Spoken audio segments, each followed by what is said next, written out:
in very plain language, I develop novel data-driven algorithms in the framework of machine learning and artificial intelligence, and most of these things are applied to healthcare.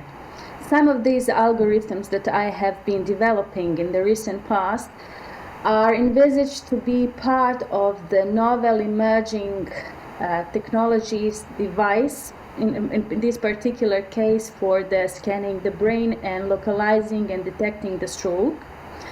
While other things and algorithms that I've been developing are intended for to be like intelligence within the novel decision support tools in the clinical environments. So everything that I do is basically intended to help clinicians to make decisions faster and these decisions to be better eventually, what would result, I guess, with a better patient outcomes. And yeah, this is in very short terms. Today we have two conventional modalities for stroke detection, identification, localization, that are MRI devices, which are very huge and super expensive, and we also have CT scans that are less costly but still expensive, also ionizing. So these are the disadvantages of these devices, especially when we think about their usage in the remote areas, rural areas, where you have super small hospitals which are also not rich enough probably to afford this kind of devices. So when we talk about the diagnostic devices for the stroke, it collapses to big cities.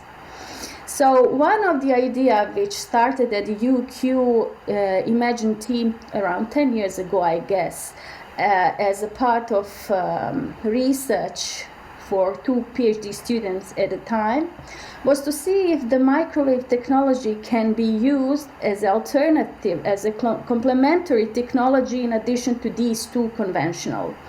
What would be the advantage of this technology?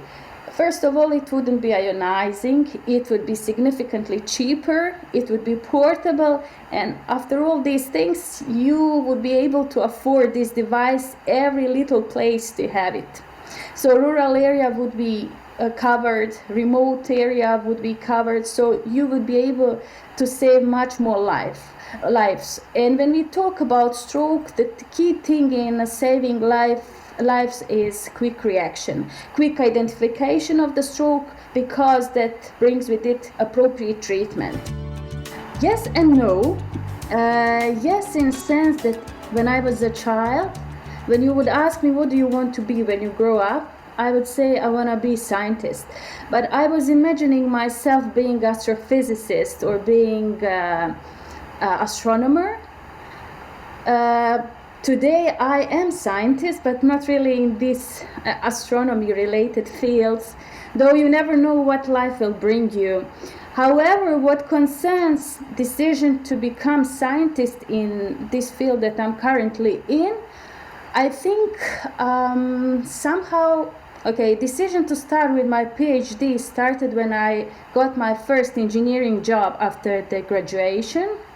Soon I realized, routine job is not job for me. I need something that drives me every day and that motivates me every day and that gives me freedom, research freedom. So that was the first step to reach this point where I am now.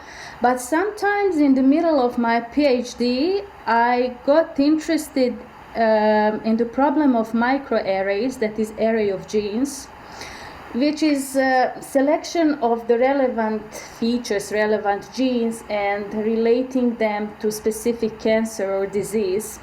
What is computationally super interesting and challenging problem. So from that point, I started talking to my supervisor and convincing him, can we go in this direction? So eventually I would say that was pivotal point where I decided that I want to go in the direction of doing something related to biomed. And from that point on, I've been mostly working on things that are envisaged to be part of something that is related to health. Because I think the science in general should be in service to public, service to others, should improve our lives, should make our life easier. And I think helping somebody whose health is not good in any sense, I think it is like a mission. When you are in research in general, challenges and highlights come hand in hand. You cannot separate them. Definitely in research, especially when you are doing breaking science research projects, there is a lot of uncertainty, a lot of risk. That brings also a lot of stress.